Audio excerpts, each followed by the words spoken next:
हरि ओम भगवद्गीता ध्यान श्लोकम पार्ट 4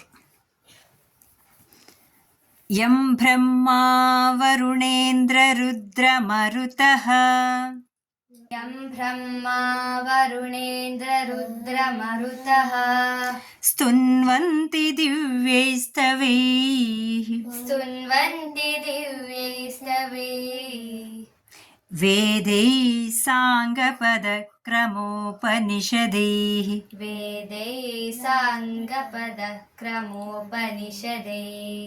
गायन्ति यं सामगा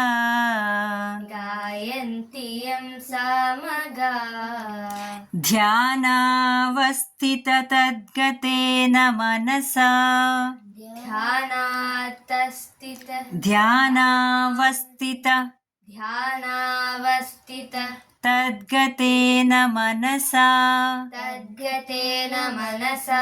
पश्यन्ति यं योगिनो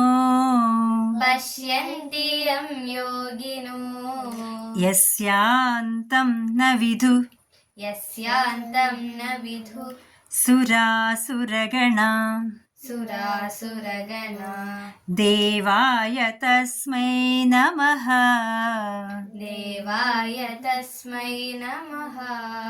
हरिः ओम्